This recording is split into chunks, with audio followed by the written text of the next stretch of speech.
Bonjour à tous, j'espère que vous allez bien. Bienvenue sur le podcast de MVP Foot. Voilà, c'est une nouvelle rubrique où on va analyser en mode podcast des événements majeurs qui se sont déroulés dans le foot ivoirien. Donc aujourd'hui, on va parler de MS Faye qui a été confirmé entraîneur principal des éléphants. Voilà, donc en ce qui concerne MS Faye, nous avons 10 points à partager aujourd'hui. D'accord, donc on commence. On sait que le premier point, c'est l'expérience confirmée. Voilà. MS Faye, malgré son âge avancé de 40 ans, apporte une riche expérience en tant qu'ancien joueur professionnel et maintenant en tant qu'entraîneur. Voilà. On sait qu'en tant qu'ancien joueur, c'était un excellent milieu de terrain doté d'une patte gauche. Malheureusement, les soucis de santé ont fait qu'il a vite arrêté sa carrière, mais il s'est vite reconverti. Donc, c'est quelqu'un qui a un milieu de terrain qui a une excellente lecture de jeu. Et il sait comment ça fonctionne en équipe nationale de Côte d'Ivoire. Il sait ce qui est bon, ce qui n'est pas bon. Et puis, c'est un fin tacticien. Donc, c'est une très, très, très bonne nouvelle pour les éléphants.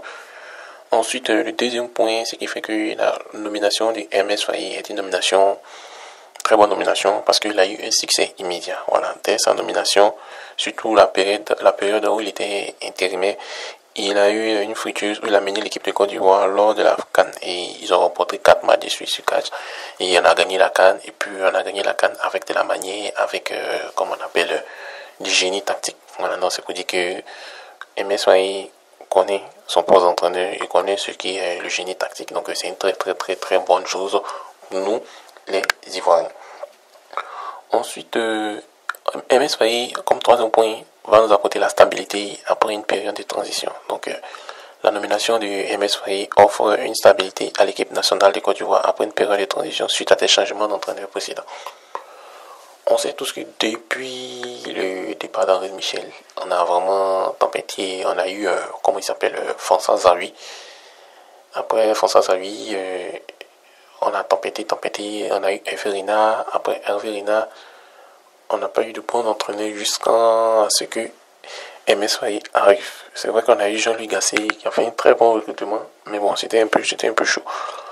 Donc, vu que c'est un entraîneur ivoirien, un excellent entraîneur ivoirien qui a déjà confirmé en si peu de temps, donc je pense que il va apporter beaucoup de stabilité. Donc, moi, je sais pas, mais je le vois à la tête de l'équipe nationale peut-être pendant 10 ans en tant qu'entraîneur, parce que là, il va faire que l'équipe nationale de Côte d'Ivoire va être une équipe très, très, très, très compétitive. Et puis, quatrième point, MS Faye il a une connaissance approfondie du football. Voilà. En tant qu'ancien international ivoirien, il possède une connaissance approfondie du football ivoirien, de sa culture, de ses joueurs, ce qui pourrait donner son avantage dans son rôle. Voilà. C'est un ancien joueur, il a joué avec la génération dorée, et en plus d'avoir joué avec la génération dorée, il a, il connaît le football en fait, voilà. Simplement, il connaît le football et puis il connaît tout ce qui se passe à la FIFA. Il sait comment recruter les joueurs, comment mettre les joueurs dans leurs conditions. Quand il voit un joueur qui va être dans de mauvais états, dans un état psychologique un peu bizarre, le coach, lui, il va savoir le parler, il va savoir dire mon petit, voilà comment ça se passe ici, voilà. Voilà, non, c'est ça.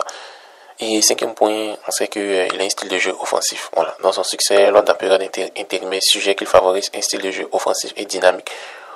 Ce qui pourrait être apprécié par les supporters ivoiriens. Voilà. Dans les 2 premiers matchs qu'il a joué un style de jeu défensif.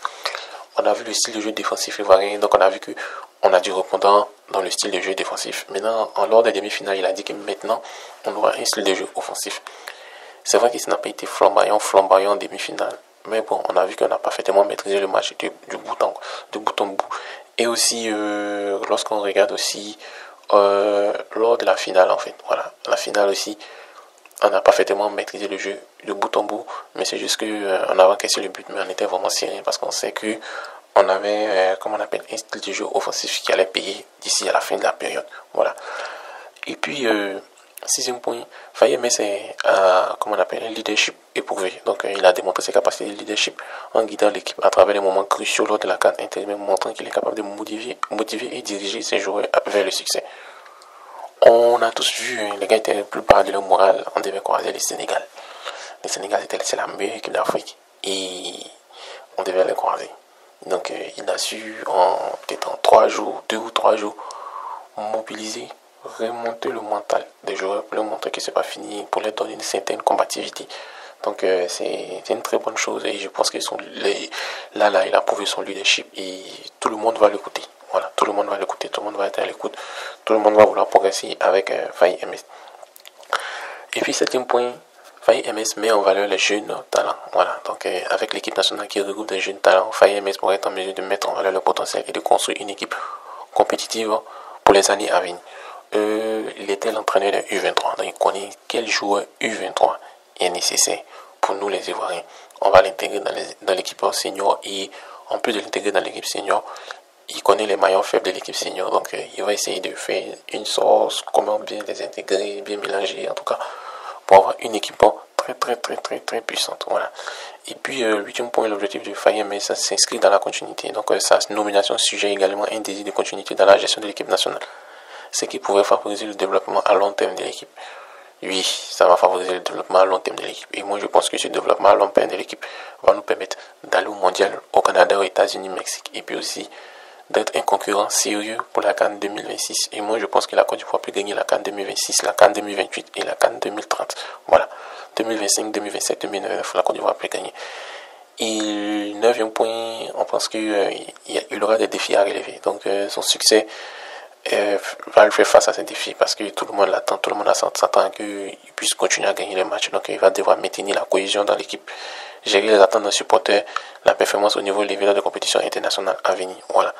On espère qu'il va nous apporter beaucoup de victoires et qu'il aura une très longue série d'invincibilité. Et puis, le dixième point, c'est l'optimisme pour l'avenir. Donc, avec Faye MS à la base, il y a un optimisme croissant quant à l'avenir de l'équipe nationale et les supporters. Donc, on a hâte de voir ce que ça va donner avec Faye MS. Donc, chers amis, c'est le podcast de la Minute d'Abidjan.